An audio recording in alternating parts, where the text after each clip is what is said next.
The candles on my 39th birthday cake flickered in the dim light of our dining room, casting shadows across the faces of our family gathered around the mahogany table. I should have known something was wrong when Vanna insisted on hosting dinner at our house instead of going out like we usually did. My wife had been acting strange for weeks. Secretive phone calls, late nights at the office, that nervous energy she got when she was planning something big. "Make a wish, honey," Vanna said, her voice carrying that artificial sweetness she used when she wanted something. She stood behind my chair, her manicured hands resting on my shoulders. The weight of her touch felt different somehow, calculated. I blew out the candles while our daughters, Zoe and Mia, clapped their small hands together. 7 and 4 years old, respectively, they were the only pure things left in this house. My sister Trish sat across from me, already halfway through her second glass of wine, while my father Roy carved into his steak with the precision of a man who'd spent 40 years in construction.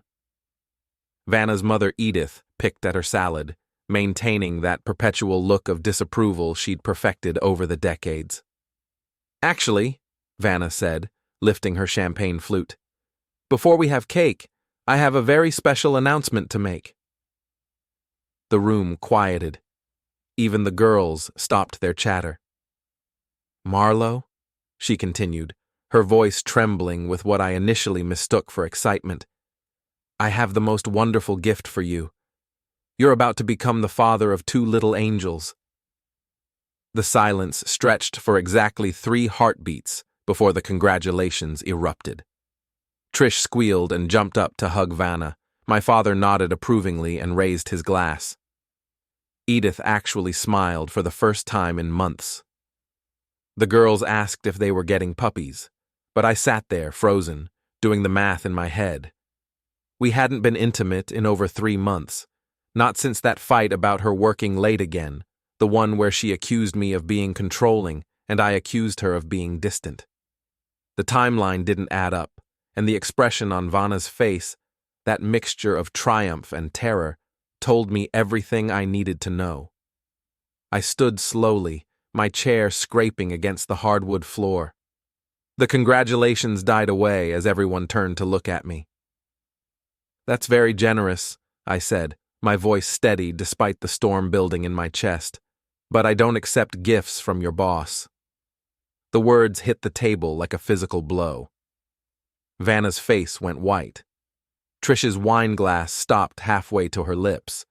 My father's fork clinked against his plate as he set it down. "Marlo," Vanna whispered, "what are you talking about?" Instead of answering, I pulled out my phone and connected it to our Bluetooth speakers. The soft jazz that had been playing in the background cut out, replaced by the electronic beeping of a phone call. "Hello, Cassandra," I said when the line connected. "I have you on speaker. My family's here for my birthday dinner, and Vanna just announced she's pregnant with twins." Cassandra Hallberg's voice came through crystal clear, carrying that crisp authority that had made her a successful attorney long before she married Dane. How interesting. According to the hotel receipts I've been reviewing, the timeline would match perfectly with my husband's business trips to Austin, the ones where he supposedly went alone. The room was completely silent now except for the sound of Vanna's rapid breathing. Zoe and Mia looked confused, sensing the tension without understanding it. Edith's fork clattered to her plate. "The Four Seasons charges appeared on our corporate card," Cassandra continued, her voice clinical and precise. "Room service for 2, spa treatments, champagne. Always the same dates as Vanna's social media posts from Austin. Quite the coincidence." I watched the color drain from my wife's face as she realized how thoroughly she'd been caught. Her mouth opened and closed without sound, like she was drowning in air. "Thank you, Cassandra," I said. "We'll talk soon." I ended the call and looked around the table at my family. Trish stared at Vanna with her mouth hanging open. My father's expression had shifted from confusion to understanding to barely contained anger. Edith looked like she wanted to disappear through the floor. "Daddy," Zoe said in her small voice. Why does everyone look scared? I knelt beside her chair and smoothed her hair. Sometimes grown-ups have complicated problems, sweetheart, but you and Mia don't need to worry about any of that. Vanna finally found her voice. Marlo, please, let me explain. Explain what? I stood and faced her. Explain how you've been having an affair with your boss for months? Explain how you thought you could pass off his children as mine? Or explain how you were planning to let me raise and pay for another man's kids while you continued your little arrangement? It's not what you think, she said, but her voice lacked conviction. Dane and we never meant for this to happen. It just happened? I laughed, but there was no humor in it. Affairs don't just happen, Vanna. They're choices, a series of deliberate choices that you made every single day for months. Dane Halberg had been my wife's boss at the PR firm for 2 years. I'd met him at company parties, a smooth-talking executive with perfect teeth and an expensive watch who treated everyone around him like they existed for his convenience. He was married to Cassandra, had 2 teenage kids, and owned a house in Highland Park that cost more than most people made in a lifetime. Girls, my father said, his voice gentle but firm, why don't you go upstairs and get ready for your bath? Aunt Trish will help you. Trish nodded and ushered the children out of the room, throwing one last shocked look at Vanna before disappearing up the stairs. Vanna, Edith said quietly, tell me this isn't true. My wife's composure finally cracked. Tears started flowing down her cheeks, smearing her carefully applied makeup. Mom, I never wanted it to happen like this. I love Marlo, but Dane, he made me feel special, I finished. Important? Like you were more than just a suburban mom with a tech consultant husband? She flinched at the accuracy of my words. How long? I asked. 6 months, she whispered. The truth, Vanna. 8 months. I nodded. 8 months of lies. 8 months of late nights that she blamed on client demands. 8 months of business trips that suddenly became more frequent. 8 months of her pulling away from me, from our family, from the life we'd built together. The pregnancy, I said. How far along are you? 12 weeks. More math. More lies exposed. She'd known for at least a month, maybe longer. Had been planning this announcement, this manipulation, for weeks. You were going to let me believe they were mine, I said. It wasn't a question. I hoped, she started, then stopped. I thought maybe we could work things out, that Dane would leave Cassandra, that you could have your cake and eat it too, my father interrupted. His voice carried the weight of disappointment. Keep Marlo as the stable provider while you played house with your boss. Edith stood abruptly. I need to go home. She looked at her daughter with an expression I'd never seen before, shame mixed with disgust. Vanna, what have you done? After Edith left, the 3 of us sat in the wreckage of what had been my birthday dinner. The candles had burned down to stubs. The food sat cold and forgotten. The champagne that was supposed to celebrate new life now seemed like a mockery. What happens now? Vanna asked. I looked at my wife, really looked at her, the woman I'd married 10 years ago, the mother of my children, the person I'd trusted with my heart and my future. She was still beautiful, still the same face I'd fallen in love with in college. But something fundamental had shifted. The foundation of our life together had cracked, and I could see all the way down to the rot underneath. Now, I said, you're going to learn what consequences feel like. I spent that night in my home office while Vanna cried herself to sleep in our bedroom. The irony wasn't lost on me. She was upset about being caught, not about what she'd done. Her tears were for herself, not for our marriage or our family. I fired up my laptop and got to work. 8 years as a cybersecurity consultant had taught me a few things about digital forensics. Vanna had been careless, probably because she never imagined I'd have reason to look. Her phone backed up automatically to our shared cloud account. Her location history was turned on. Her credit card statements came to our joint email. The evidence painted a clear picture. Hotel stays in Austin, Dallas, even a weekend in Santa Fe that she'd told me was a girls' trip with college friends. Restaurant charges at places I'd never heard of. Spa treatments, jewelry purchases that never made it home to our house. But it was the text messages that really told the story. Months of increasingly intimate conversations with Dane. Photos I didn't want to see, but needed to document. Planning sessions for their meetings. Complaints about me, about our marriage, about how she felt trapped in suburban mediocrity. The most damning message was from 3 weeks ago. Marlo suspects something. We need to be more careful. But don't worry, even if he finds out, he's too weak to do anything about it. Too weak. I printed everything. Bank statements, credit card records, hotel receipts, text message threads, location data, photos. By morning, I had a file 3 inches thick documenting my wife's affair in excruciating detail. But I wasn't done. I called my lawyer, Jim Morrison, no relation to the singer, as he reminded everyone he met. Jim had handled our house purchase and our wills. He was a solid, methodical attorney who specialized in family law. "Jesus, Marlo," he said, after I'd outlined the situation. "She really thought she could pull this off?" "Apparently. What are my options?" "Legally, you're in good shape. Texas is a community property state, but adultery can affect asset division. The pregnancy complicates things. If those babies aren't yours, she can't claim child support for them, but she could still argue for spousal support." "What about our girls?" "You'll want to push for primary custody. With this evidence and her obvious deception, a judge will look favorably on your position.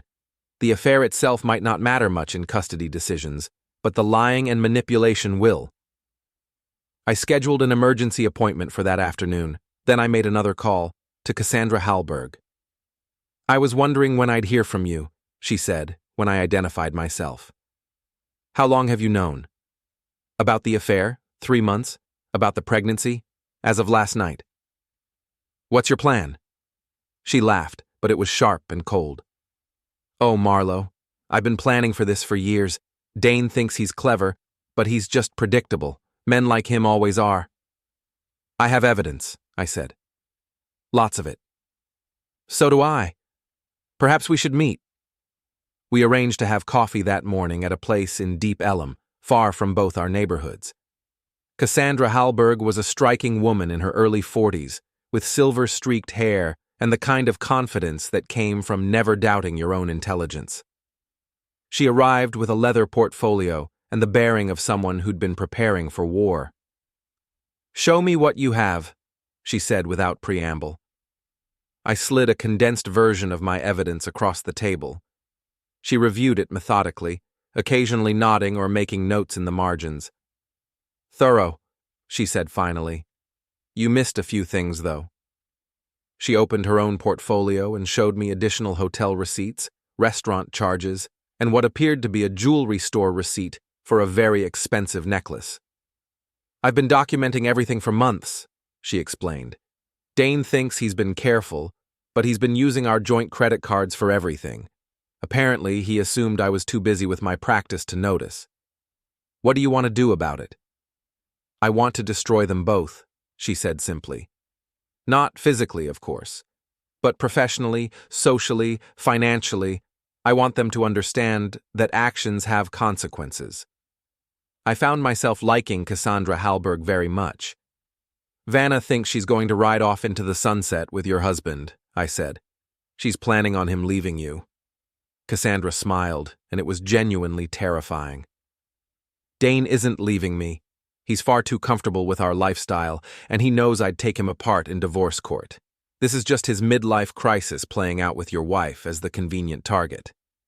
"So, what's the plan?" "We coordinate. You handle things on your end, I'll handle things on mine. But we share information, and we time our moves for maximum impact." Over the next hour, we laid out a strategy that would have impressed a military tactician. Cassandra had connections in the legal community, the social circles that mattered in Dallas, and that kind of old money influence that could make or break careers. I had technical skills, detailed evidence, and the motivation of a man who'd been betrayed by the person he trusted most. "There's one more thing," Cassandra said as we prepared to leave. "I want to be absolutely clear about this. Those babies Vanna is carrying are definitely not yours? Definitely not. We haven't been intimate in months." "Good. Because what I'm planning will be much easier if there's no ambiguity about paternity." I drove home to find Vanna sitting at our kitchen table, still in her pajamas, looking like she hadn't slept. She looked up when I walked in, her eyes red and swollen. "Where were you?" "Taking care of business," I said, "getting our affairs in order." She flinched at my choice of words. "Marlo, please. Can we talk about this? I know I made mistakes, but maybe we can work through this. People do it all the time." I poured myself a cup of coffee and sat across from her. "Work through what exactly? The lying? The cheating? The fact that you were planning to trick me into raising another man's children?" "It wasn't supposed to happen like this," she said. "I never meant to hurt you. But you did mean to lie to me. You did mean to manipulate me. You did mean to build your future happiness on the foundation of my ignorance." She was crying again, but I felt nothing. The woman sitting across from me was a stranger wearing my wife's face. "What do you want me to do?" she asked. "I can't undo what happened." "No," I agreed. "You can't, but you can start by moving out." "What?" "Marlo, this is my home too. Our girls live here."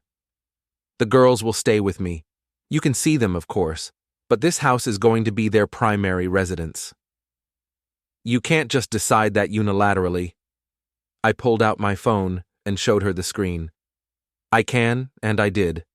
I've already filed for emergency temporary custody. The hearing is next week." Her face went white again. "You can't take my children away from me." "I'm not taking them away. I'm providing them with a stable home environment while their mother sorts out her priorities." "This is crazy. You're being vindictive." "I'm being practical. You're pregnant with another man's children, Vanna. You're obviously planning a future that doesn't include me. The girls need stability while you figure out what that future looks like."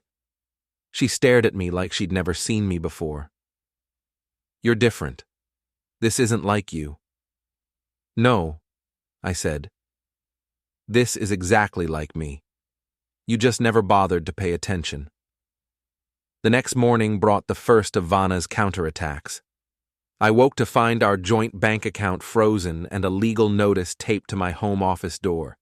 She'd filed an emergency protective order claiming I was mentally unstable and potentially dangerous to her and the children. I had to admire the strategy. By painting me as the unstable party, she was trying to flip the narrative before my evidence could gain traction. It was exactly the kind of preemptive strike that her PR background would have taught her to execute.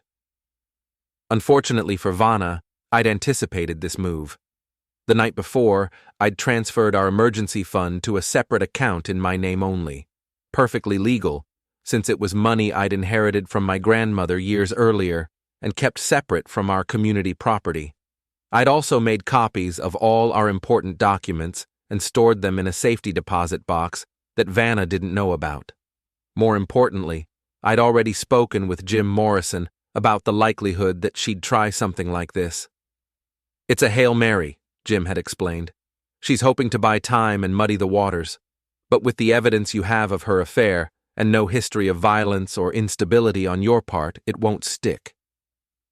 The emergency hearing was scheduled for that afternoon. I arrived at the courthouse with Jim and 3 boxes of evidence. Vanna showed up with a high-powered attorney I recognized from billboards around the city, Marcus Kellerman, who specialized in high-conflict divorces and had a reputation for aggressive tactics. Judge Patricia Hernandez was a no-nonsense woman in her 50s who'd seen every possible variation of marital warfare. She listened to Kellerman's presentation about my alleged instability with the expression of someone who'd heard it all before. "Your Honor," Kellerman argued, "my client is genuinely fearful for her safety and the safety of her unborn children. Mr. Trasker's behavior at their family dinner was erratic and threatening. His accusations about an affair are clearly the product of paranoid delusion. Judge Hernandez turned to Jim. Mr. Morrison, how does your client respond to these allegations? Jim stood and placed a thick folder on the evidence table. Your Honor, we have extensive documentation proving that Mrs. Trasker has been engaged in an extramarital affair with her supervisor, Dane Halberg, for approximately 8 months. The pregnancy she announced is the result of that relationship, not her marriage to my client. For the next hour, we presented bank records, hotel receipts, text messages, and location data. Kellerman tried to object to the digital evidence, claiming it was obtained illegally, but Jim had done his homework. Everything we presented had been gathered from accounts and devices that I had legal access to as Vanna's husband. The most damaging piece of evidence was a series of text messages between Vanna and Dane from the week before, where they discussed how to handle the pregnancy announcement and their concern that I was becoming suspicious. Judge Hernandez reviewed everything with the methodical attention of someone who understood that lives hung in the balance of her decisions. Mrs. Trasker, she said finally, do you deny that you've been engaged in an extramarital relationship with Mr. Halberg? Vanna looked at Kellerman, who nodded slightly. Your Honor, my personal relationships are complicated, but that doesn't make my husband dangerous. That's not what I asked. Have you been having an affair with Dane Halberg? A long pause. Yes. And is he the father of the children you're carrying? Another pause. Yes. Judge Hernandez made notes on her legal pad. Mr. Morrison, what is your client seeking in terms of temporary arrangements? Primary physical custody of the minor children, with reasonable visitation for Mrs. Trasker. Temporary exclusive use of the family home, and dismissal of the protective order, which we believe was filed in bad faith. Mrs. Trasker, the judge said, given your admission of adultery and the evidence of deception regarding the pregnancy, I'm inclined to grant Mr. Trasker's requests. Do you have any objection to a temporary arrangement where the children remain primarily with their father? Kellerman whispered urgently in Vanna's ear. She looked stricken, but nodded. Very well. The protective order is dismissed. Mr. Trasker will have primary physical custody pending a full hearing in 30 days. Mrs. Trasker will have visitation every Wednesday evening and every other weekend. Both parties are ordered to maintain the status quo regarding marital assets until further notice. Walking out of that courthouse felt like winning the lottery and getting punched in the stomach simultaneously. I'd protected my girls and established my position legally, but I'd also just watched my marriage officially disintegrate in front of a room full of strangers. Vanna caught up with me in the parking lot. Marlo, please, can we talk privately? I looked at her. Really looked at her. She was 12 weeks pregnant with another man's children, had just admitted to 8 months of adultery, and had tried to have me painted as mentally unstable. But she was still the mother of my daughters, and some part of me still remembered loving her. You have 5 minutes, I said. Jim nodded and walked to his car, giving us space but staying close enough to intervene if necessary. I know you hate me right now, Vanna began, and I understand why. But we have to think about Zoe and Mia. They need both their parents. They have both their parents. They have me and they have you. What they don't need is to live in a house filled with lies and manipulation. It doesn't have to be like this. People work through affairs all the time. We could go to counseling, figure out how to rebuild trust. Vanna, you're pregnant with another man's children. You were planning to let me raise them as my own. This isn't a marriage problem that counseling can fix. This is a fundamental breakdown of everything our relationship was supposed to be based on. She was crying again, but I noticed it was the controlled kind of crying that she used to use when she wanted something from me. Even now, even after everything, she was trying to manipulate the situation. What about Dane? I asked. What's his plan in all this? She looked away. He needs time to figure things out with Cassandra. He's not leaving his wife, is he? He will. He just needs to handle things carefully because of the business implications. I almost felt sorry for her. Almost. Vanna, Dane Halberg is never going to leave Cassandra. She controls half his assets and most of his social connections. You're not his escape plan. You're his midlife crisis. And when this all blows up, he's going to throw you under the bus to save himself. That's not true. You don't know him like I do. I know men like him. I've worked with them for years. They take what they want and rationalize it later. You think you're special to him, but you're just convenient. Her face hardened. You're wrong. Dane loves me. He's going to leave Cassandra, and we're going to build a life together. Then why hasn't he already? He's known about the pregnancy for weeks, right? Has he filed for divorce? Has he told his kids? Has he made any concrete moves toward actually being with you? She didn't answer, which was answer enough. Here's what's going to happen, I continued. I'm going to file for divorce. You're going to move out of our house. We're going to establish a custody arrangement that protects our daughters, and you're going to learn to live with the consequences of your choices. And if I fight you, then you'll lose, publicly and expensively. The evidence I have isn't going away, Vanna. If anything, I have more now than I had yesterday. She stared at me for a long moment. You're enjoying this, aren't you? You like having power over me. I'm not enjoying any of this. I'm protecting my children and my future. If you want to see that as me exercising power over you, that's your choice. But what's actually happening is that you're experiencing consequences for the first time in your adult life. I left her standing in the courthouse parking lot and drove home to relieve the babysitter. Zoe and Mia were playing in the backyard, their laughter carrying through the kitchen windows. They had no idea their world was changing, and I was determined to keep it that way for as long as possible. That evening, after the girls were in bed, I got a call from Cassandra Halberg. I heard about the hearing today, she said. Congratulations. How did you hear about it so quickly? I have friends in the courthouse. How are you holding up? I'm functional. How are things on your end? Interesting. Dane came home last night and tried to have a conversation about taking a break from our marriage. Apparently, he needs to find himself and explore what makes him happy. Let me guess. He didn't mention Vanna or the pregnancy. Not directly.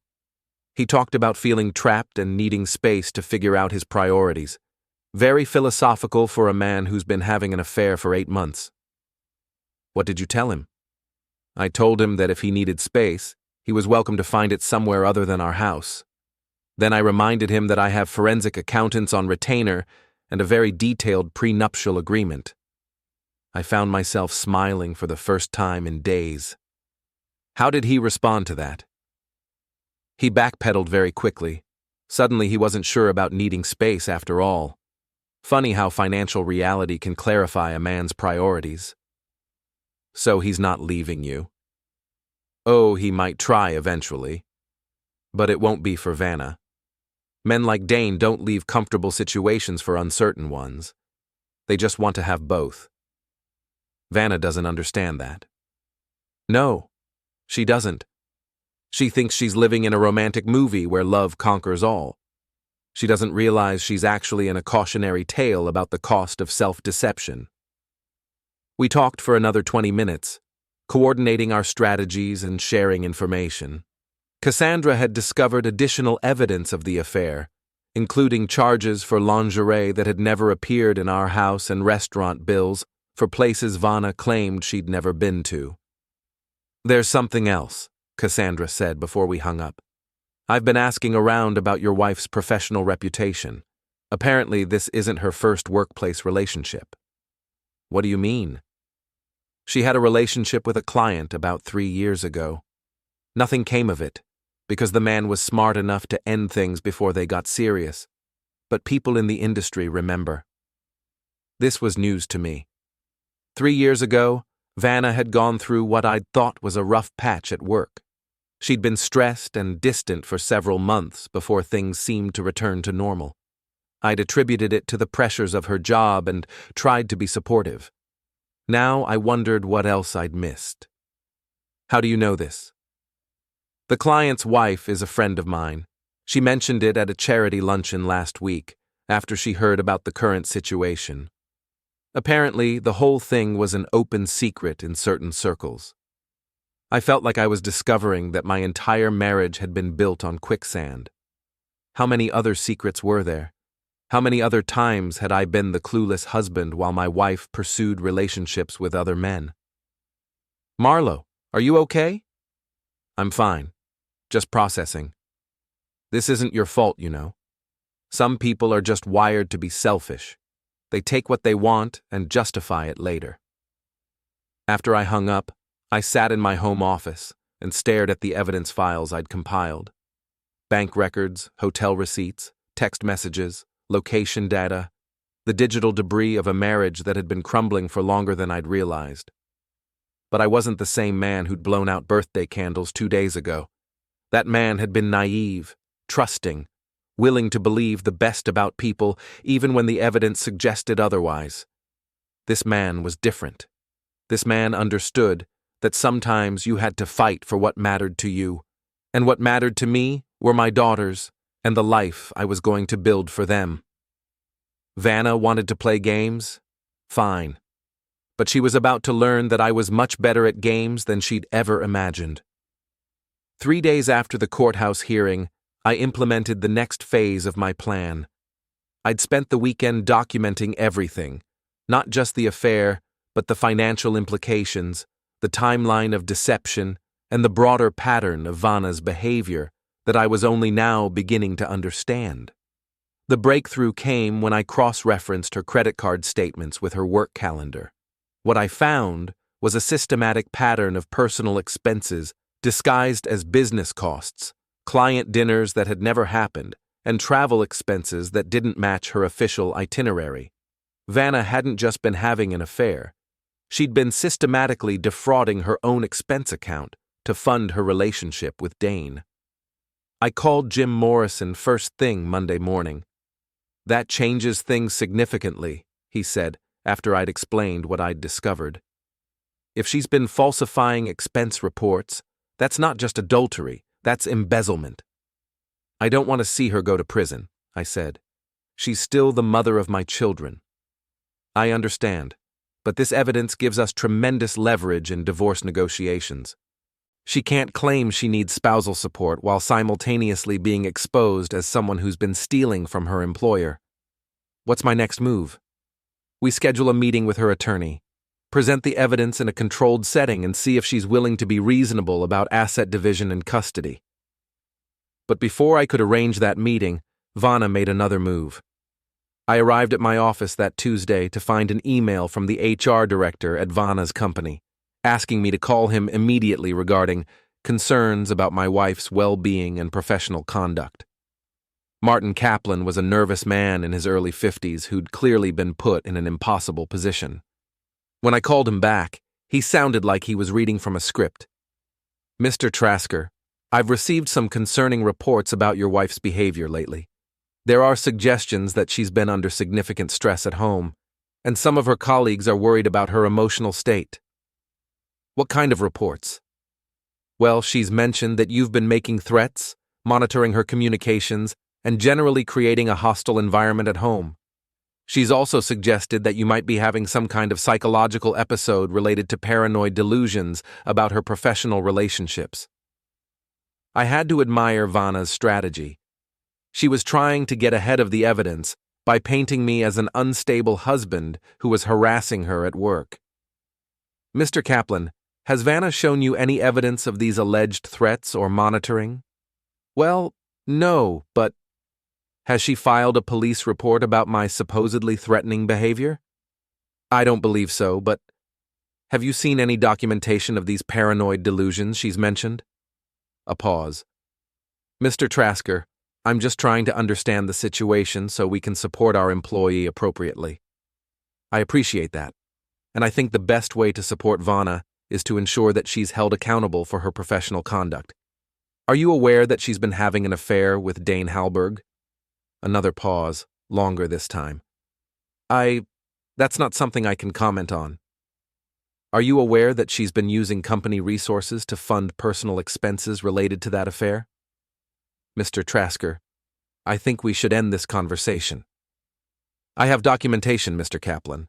Hotel receipts charged to company accounts for personal trips, restaurant bills for dinners that never appeared on any client calendar, travel expenses that don't match her official itinerary. Would you like me to forward that information to you, or would you prefer I send it directly to your legal department? The line went quiet for almost 30 seconds. Mr. Trasker, perhaps we should schedule a meeting to discuss this matter in person.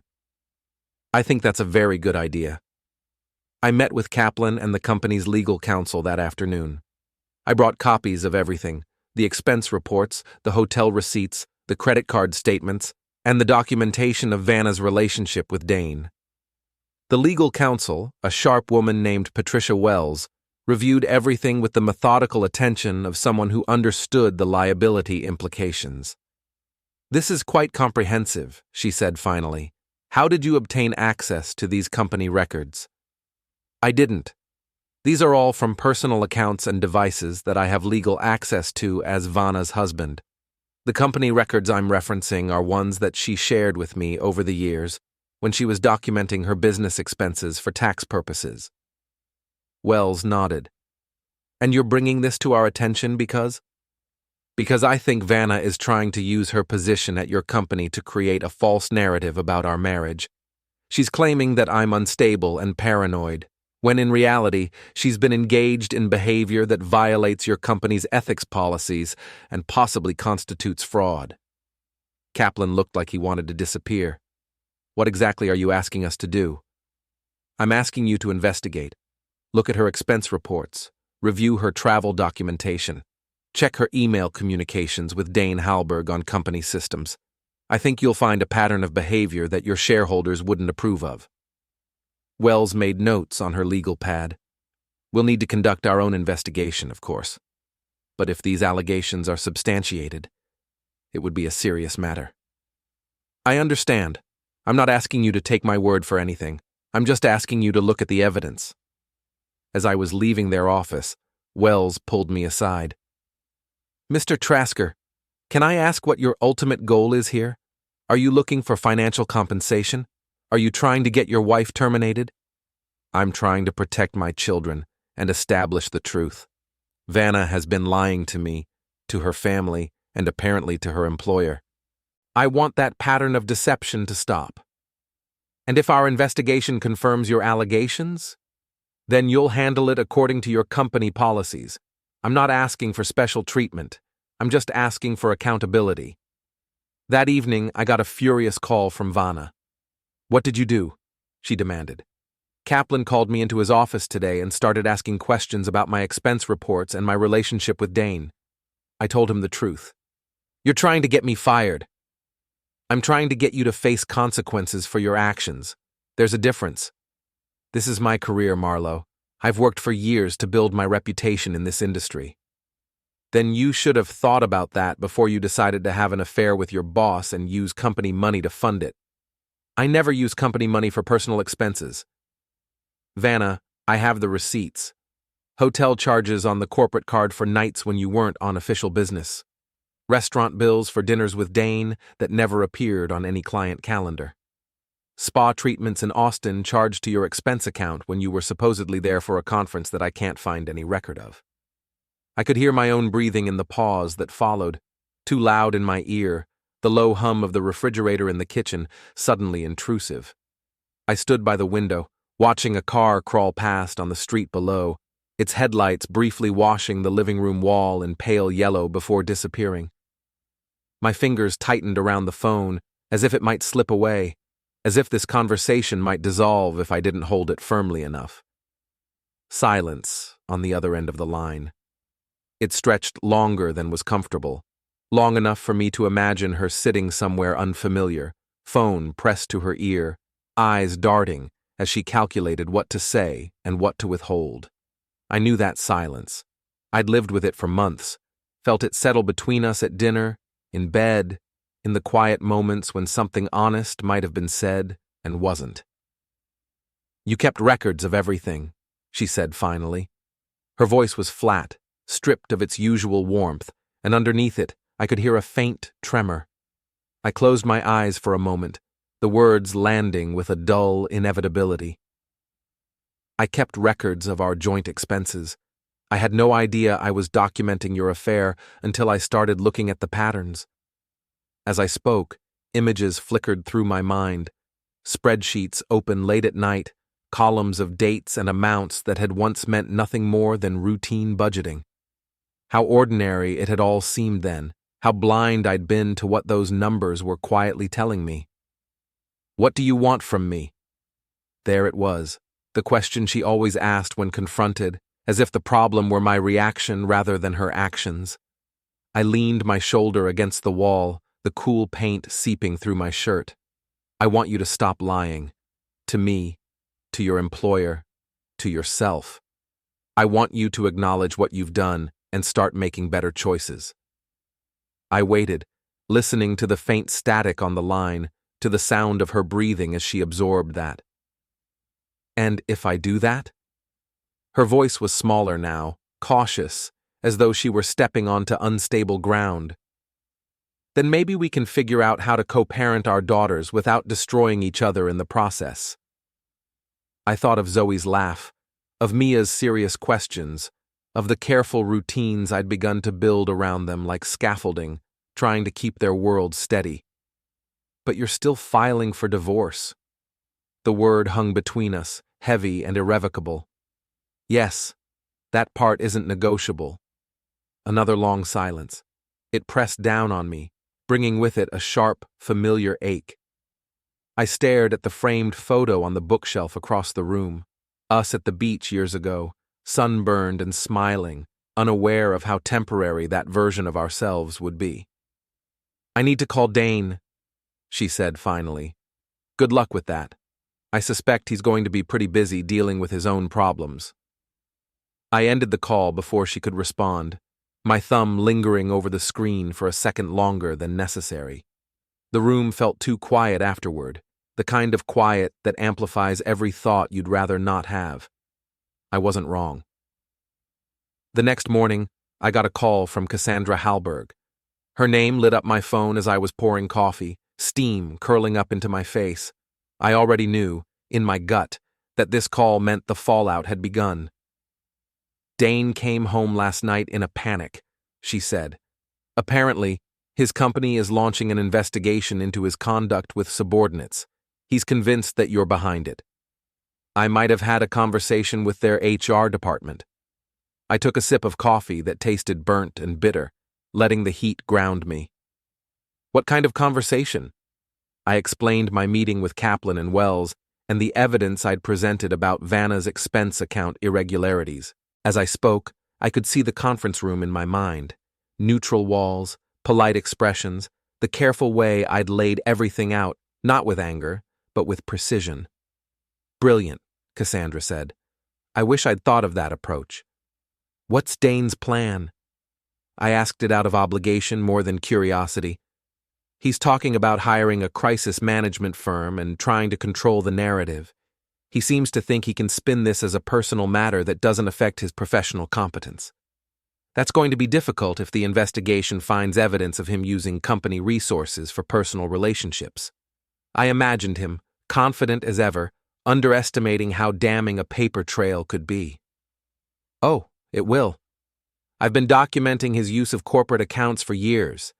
Company car for personal trips, expense account dinners that were actually dates, use of company facilities for personal meetings. I just never had a reason to do anything with that information before." There was a grim satisfaction in her tone, not joy exactly, but relief at finally being able to act. "You're going to share it with their investigators?" "I'm going to share it with whoever needs to see it. Dane has spent years believing that rules don't apply to him. It's time he learned otherwise." When we hung up, I stood at the counter for a long moment, staring into my mug as if the dark surface might offer answers. Instead, There was only the quiet certainty that none of this was reversible now. The investigation moved quickly. Within a week, both Vanna and Dane were placed on administrative leave, pending a full review of their conduct. The company brought in an outside firm to examine their expense accounts, email communications, and use of corporate resources.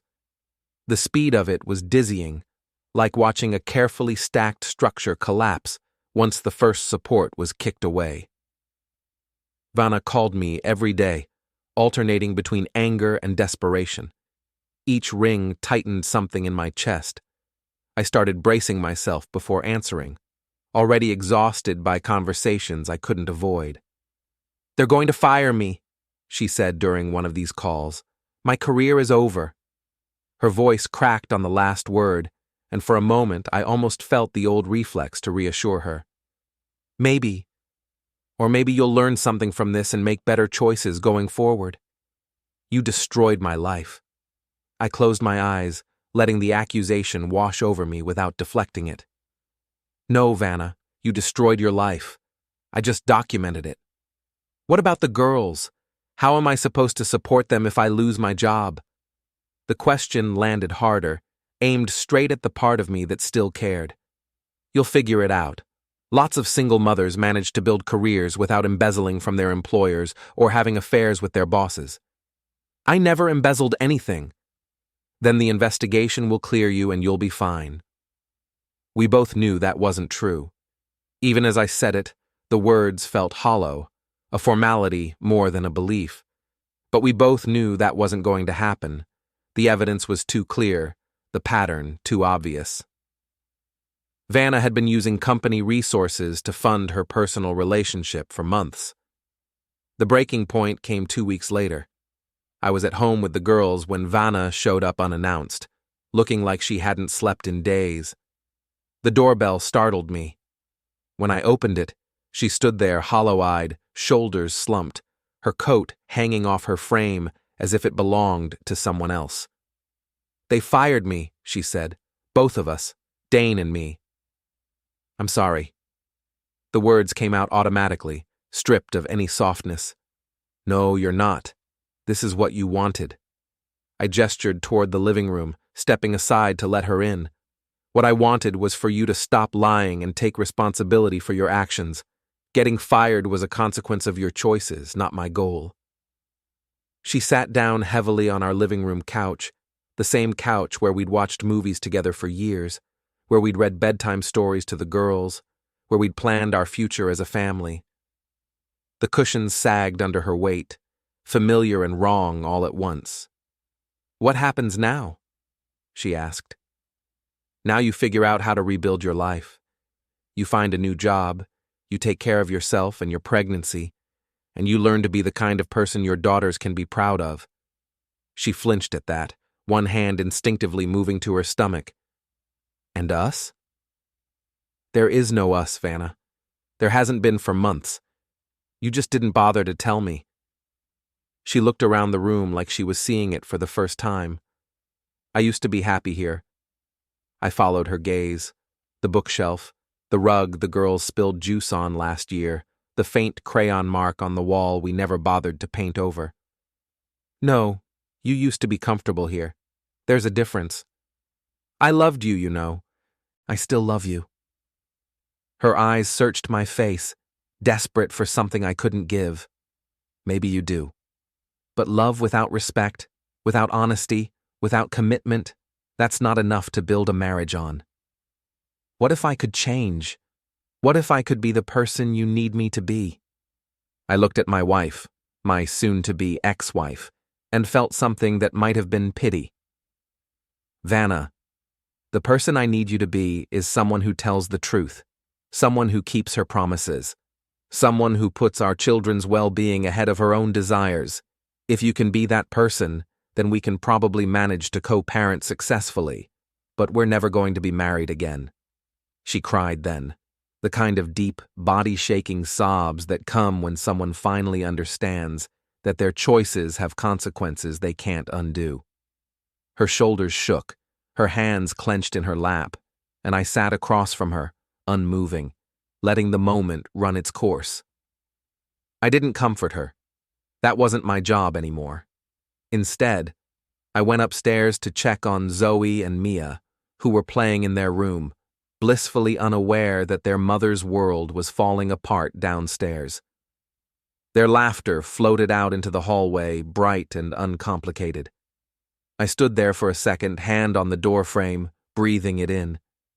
They were my priority now. They were what mattered. Everything else was just details to be managed. The formal divorce proceedings began in earnest after Vanna's termination from the PR firm.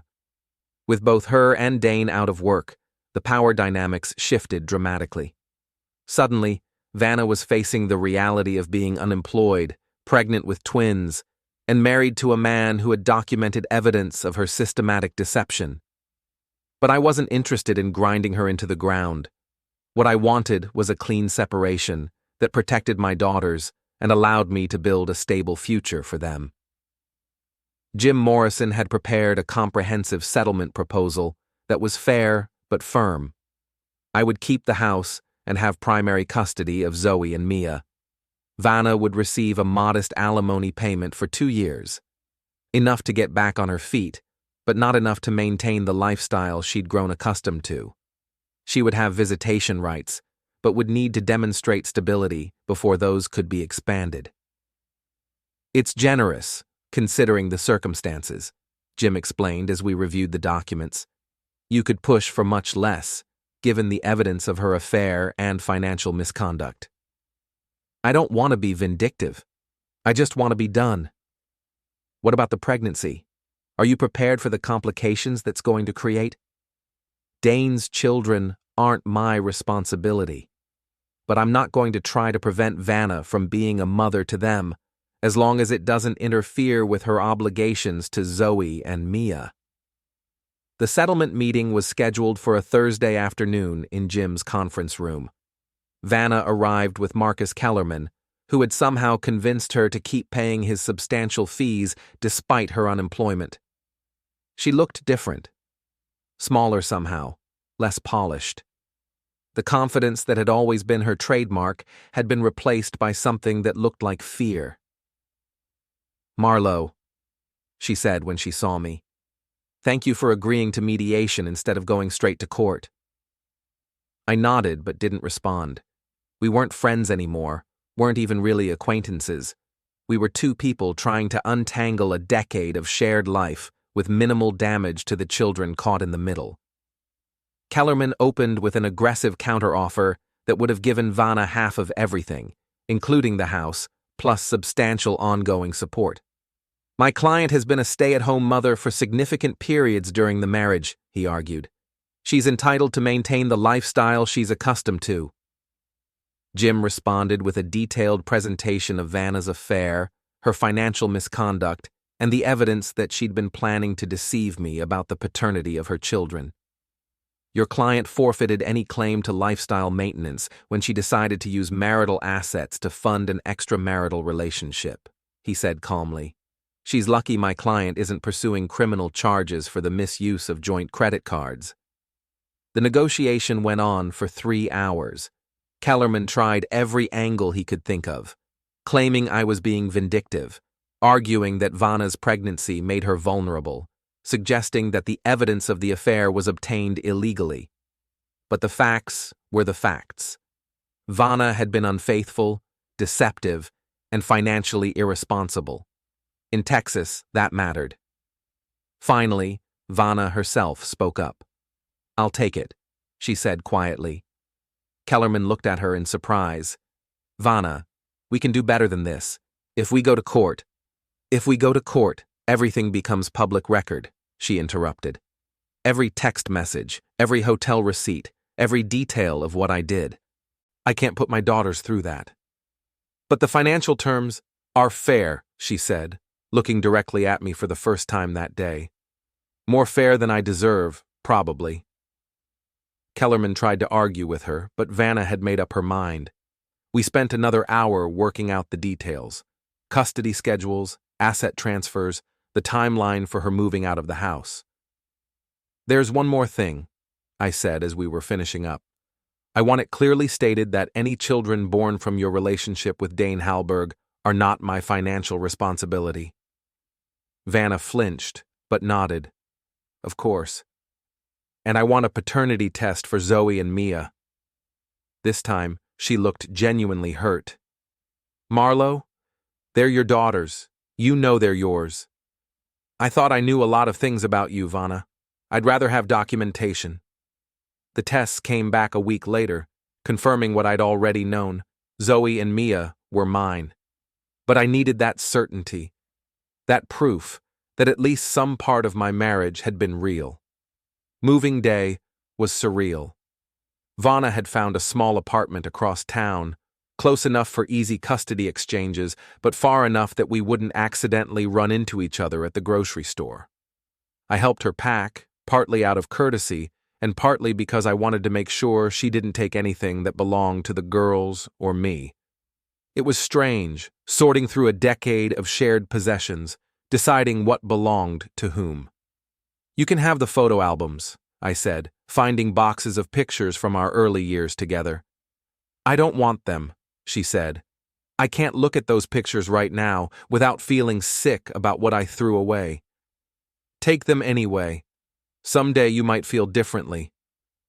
She was in her second trimester now, showing enough that strangers would notice. I wondered what Dane thought about becoming a father to twins with a woman he'd essentially abandoned when their affair became public. Have you heard from him? I asked.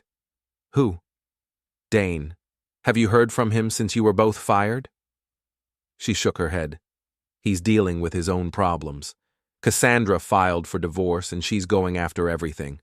His lawyer told him not to have any contact with me until things are settled. So you're doing this alone? I guess so.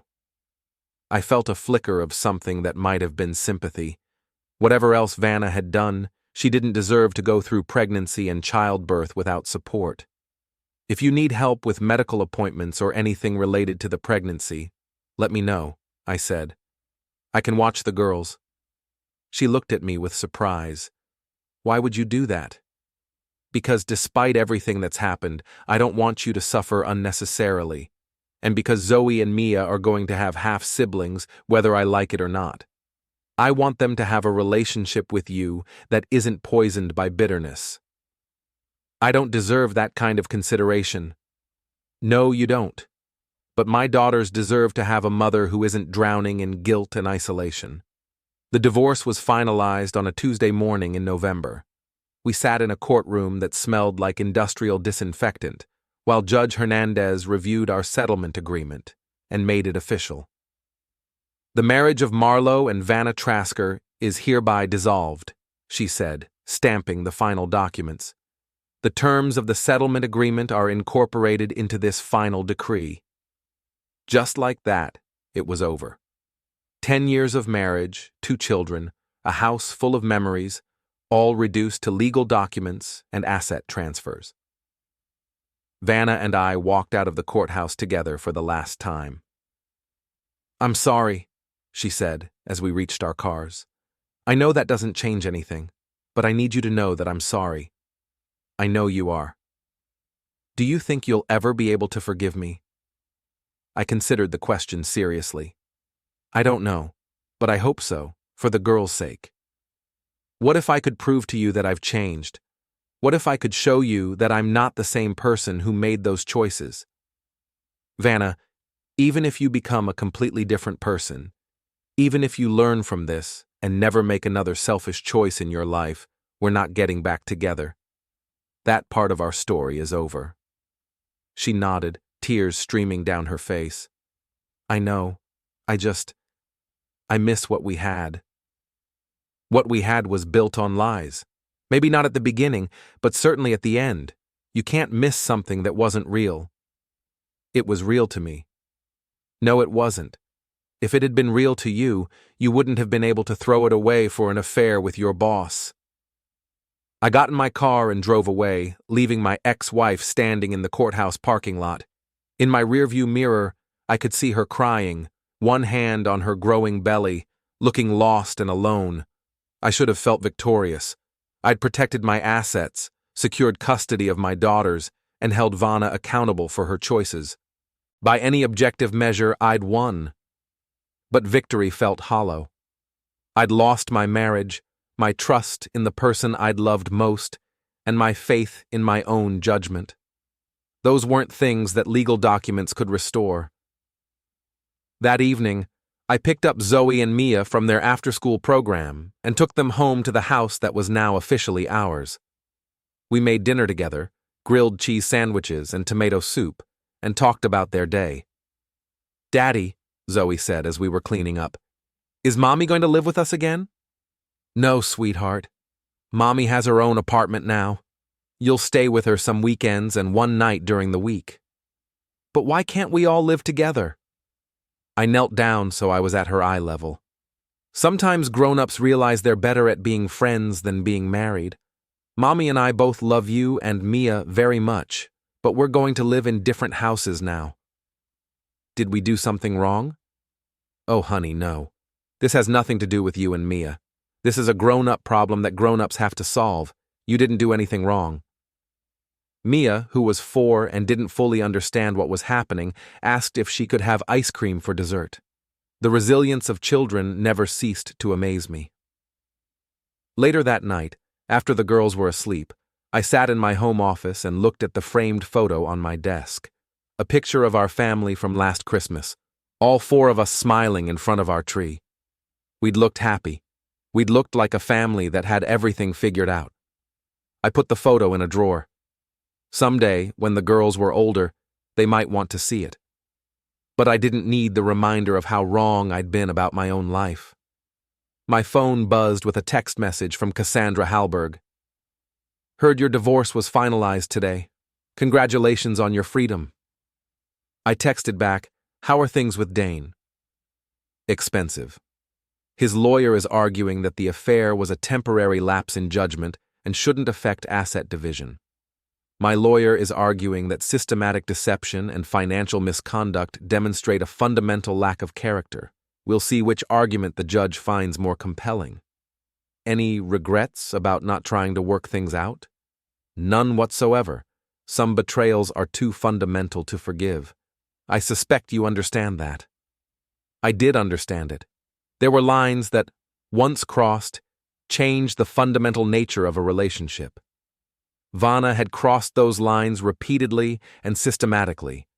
The woman I'd married might have been capable of redemption, but the woman who'd lied to me for 8 months while carrying another man's children was a stranger. I was 39 years old, divorced, and starting over. It wasn't the life I'd planned, but it was the life I had. And for the first time in months, I felt like I could build something good from the wreckage. My daughters were safe, my assets were protected, and my future was my own to determine. Vanna would have to live with the consequences of her choices, just like I would have to live with the consequences of mine. The difference was that my choices had been about protecting my family. Hers had been about protecting herself. That distinction mattered more than any legal victory or financial settlement. It was the foundation I would build the rest of my life on. 6 months after the divorce was finalized, I thought the drama was behind us. Vanna had given birth to twin boys, Daniel and David, and was struggling to manage life as a single mother of 4 children. Dane had disappeared from her life completely after Cassandra's divorce. Lawyers made it clear that any contact with Vanna would be used against him in court. I'd settled into a routine with Zoe and Mia that worked well for all of us. They spent Wednesday evenings and every other weekend with Vanna, but their primary home was with me. I'd hired a wonderful nanny, Mrs. Rodriguez, who helped with after-school care and gave me the flexibility to rebuild my consulting practice. Life wasn't perfect, but it was stable, peaceful even. That peace shattered on a Thursday evening in March when Vanna called me in a panic. "Marlo, I need your help," she said, her voice shaking. "Something terrible has happened." "What's wrong? Are the girls okay?" "The girls are fine. They're with me. But I think someone is trying to frame me for something I didn't do." I sighed. Even 6 months later, Vanna's first instinct when facing problems was to claim victimhood rather than take responsibility. What kind of frame-up are we talking about? The police came to my apartment today. They had a warrant to search my computer and financial records. They're saying I embezzled money from my old job, but Marlo, I swear I never stole anything.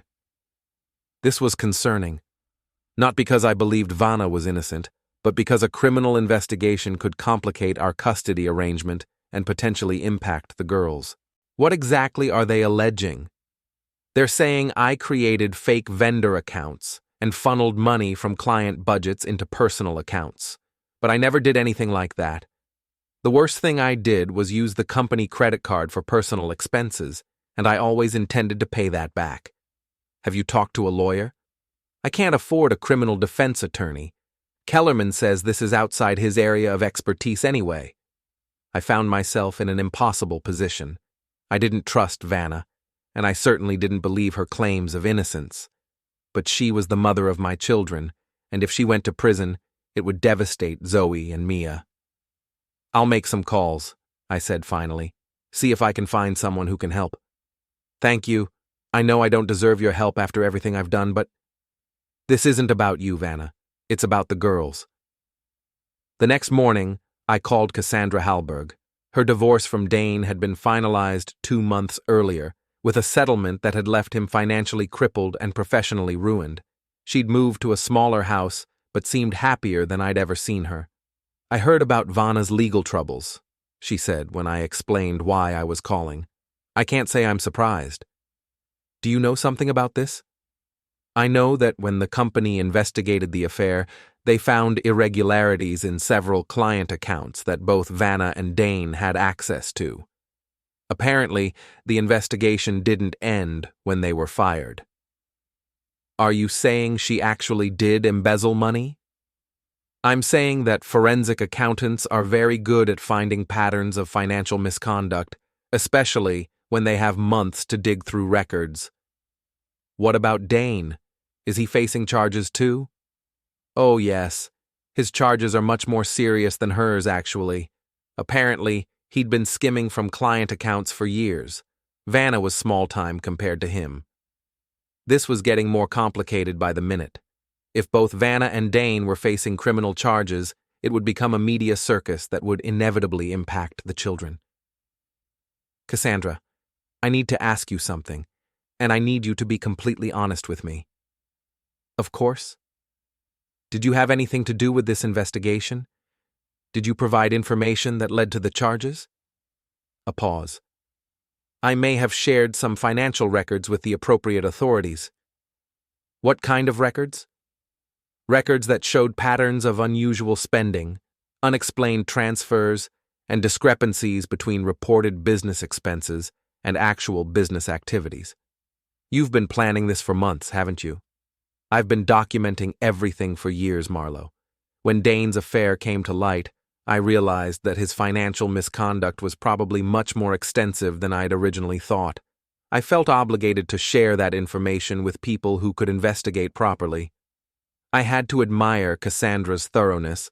She'd not only destroyed Dane's marriage and career, but she'd also ensured that he would face criminal consequences for his actions.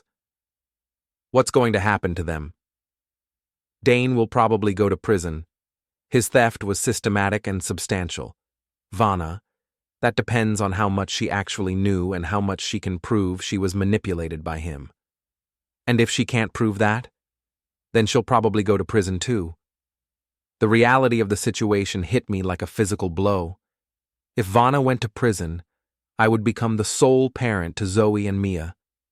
But I would also have to explain to them why their mother was gone, and eventually, I'd have to help them navigate a relationship with her when she got out. I need to find her a good lawyer, I said. Why? After everything she's done to you, why would you help her? Because my daughters need their mother, even if she's flawed. And because sending her to prison won't undo the damage she's caused, it'll just create new damage for the kids to deal with. Cassandra was quiet for a moment. You're a better person than I am, Marlo. No, I'm just a father who's trying to protect his children from the consequences of their mother's choices. I spent the rest of the day researching criminal defense attorneys and making calls. Finally, I found someone who specialized in white-collar crime and had experience with cases involving workplace embezzlement.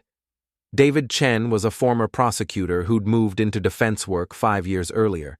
He had a reputation for being thorough, honest, and effective at negotiating plea agreements that minimized prison time.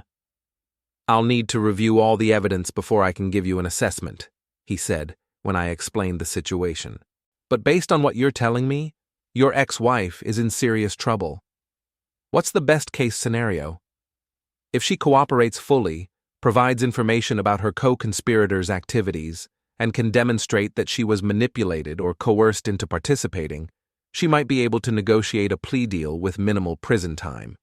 And the worst-case scenario? If the prosecution can prove that she was an active participant in a systematic scheme to defraud the company, she could be looking at several years in federal prison." "What do you need from me?" "Nothing, unless you're planning to pay my fees." I hadn't thought about that, but I realized I probably was. Vanna had no money, no job, and no family members who could afford a criminal defense attorney. If she was going to have proper representation, I would have to pay for it. "What are your rates?" "For a case like this, probably $50,000 minimum. $50,000 to defend the woman who'd betrayed me, lied to me, and tried to manipulate me into raising another man's children. 6 months ago, I would have laughed at the absurdity of it. But 6 months ago, I hadn't fully understood what being a father meant. It meant protecting your children from harm, even when that harm came from their own mother's choices. It meant making sacrifices that didn't make sense to anyone else, but were absolutely necessary for your family's well-being." "Send me a retainer agreement," I said. The next few weeks were a blur of legal meetings, evidence review, and increasingly desperate conversations with Vanna.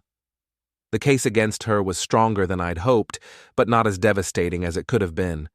The prosecution alleged that she'd created false vendor accounts and diverted approximately $35,000 from client budgets over an 8-month period. The money had been used to pay for hotels, restaurants, travel, and other expenses related to her affair with Dane. "The good news," Chen explained, "is that the amounts are relatively small and the time frame is limited. This looks more like someone who got in over her head than someone who planned a sophisticated embezzlement scheme." "What's the bad news?" "The bad news is that she did it. The evidence is clear and comprehensive. She created the false accounts, she authorized the transfers, and she spent the money. Intent doesn't matter much when the actions are this well documented." "What kind of deal can you negotiate?" "I'm hoping for 18 months in minimum security, with credit for good behavior. She'd probably serve 12 months actual time." 12 months. A year of Zoe and Mia visiting their mother in prison. A year of explaining to them why mommy couldn't come home. A year of managing their confusion, anger, and grief while trying to maintain some semblance of normal family life. "Is there any alternative to prison time?" "Not for this amount of money, no. The company is pushing for prosecution because they want to send a message about workplace theft. They're not interested in restitution-only settlements." I met with Vanna to explain her options. She looked terrible, exhausted, overwhelmed, and scared in a way I'd never seen before. The twins were 4 months old now, and she was struggling to manage them along with her visits with Zoe and Mia. 12 months, she said when I explained Chen's assessment. "What happens to the boys while I'm gone?" "I don't know. Do you have family who could take them?" "My mother is too old, and my sister lives in California. She can't take 4 children." The implication hung in the air between us. If Vanna went to prison, I might end up responsible not just for Zoe and Mia, but for Daniel and David as well. "They're not my children, Vanna." "I know. But they're Zoe and Mia's brothers. If they go into foster care, it'll traumatize the girls." She was right, and she knew it. The girls had already bonded with their baby brothers during weekend visits. Separating them would cause exactly the kind of psychological damage I'd been trying to avoid. What are you asking me to do? I'm asking you to consider taking temporary custody of all 4 children while I serve my sentence. I know it's not fair to ask, and I know you don't owe me anything, but you're asking anyway. I'm asking for my children, all of them. I looked at my ex-wife, holding one of Dane's sons, while she begged me to take care of the other. 6 months earlier, I would have told her that her problems were her own to solve. But 6 months earlier, I hadn't understood how complicated love and responsibility could become. I need to think about it, I said. That night, I sat in my home office and tried to figure out what the right choice was. Taking custody of Daniel and David would mean doubling my childcare responsibilities, increasing my expenses dramatically, and explaining to Zoe and Mia why their half-brothers were living with us while their mother was in prison. But the alternative was watching those babies go into foster care while their sisters grieved the loss of both their mother and their brothers. I called Cassandra Hallberg. "You're considering taking custody of Dane's children?" she asked when I explained the situation. "I'm considering taking custody of my daughter's brothers." "Marlo, you don't owe Vanna anything. You certainly don't owe Dane anything. This isn't about what I owe them. It's about what I owe my girls." "What does your lawyer say?" "He says I'm crazy, but that the courts would probably approve a temporary custody arrangement if Vanna consents and I can demonstrate financial stability." "And after she gets out?" "Then we figure out a new arrangement. Maybe she moves closer to wherever I am. Maybe we work out some kind of shared custody. I don't know." "You realize this could complicate any future relationships you might want to have? Dating becomes a lot more complicated when you have 4 children under 10. I hadn't thought about dating. The idea of trusting another person with my heart seemed impossible after everything that had happened with Vanna. "I'm not worried about dating right now. I'm worried about my daughters." "Then you already know what you're going to do." She was right. I'd known from the moment Vanna asked the question. I was going to take custody of all 4 children because it was the right thing to do for Zoe and Mia, and because despite everything that had happened, I couldn't stand the thought of innocent babies suffering for their parents' mistakes. The custody arrangement was finalized a week before Vanna's sentencing. She pleaded guilty to embezzlement and was sentenced to 18 months in federal prison, with the possibility of early release for good behavior. On the day she reported to prison, I brought all 4 children to say goodbye. Zoe and Mia cried. Daniel and David, too young to understand what was happening, just wanted their mother to hold them. "Take care of them," Vanna whispered to me as we prepared to leave. "I will. And take care of yourself. You're a good man, Marlo, better than I deserved. Just focus on getting through this and becoming the kind of person your children can be proud of." "I will. I promise." As we drove away from the prison, Zoe asked when Mommy would come home. "In about a year, sweetheart. Maybe a little less if she does really well." "Are the babies going to live with us the whole time?" "Yes. We're all going to take care of each other until Mommy comes back." "Like a real family?" I looked in the rearview mirror at 4 children who were now my responsibility, regardless of biology or legal obligations. "Like a real family," I confirmed. It wasn't the life I'd planned. It wasn't the family I'd imagined. But it was the family I had, and I was determined to make it work. Because sometimes being a father means more than just taking care of your own children. Sometimes it means taking care of all the children who need you, regardless of how they came into your life. And sometimes the most important victories aren't the ones you win in court or in divorce negotiations. Sometimes they're the ones you win in your own heart, when you choose love over anger, responsibility over revenge, and hope over bitterness. Vanna had made her choices, and now she was living with the consequences. But her children, all of them, deserved better than to be casualties in their parents' war. So I would give them better. I would give them stability, love, and the kind of family that could survive anything, even the mistakes of the people who were supposed to protect them in the first place.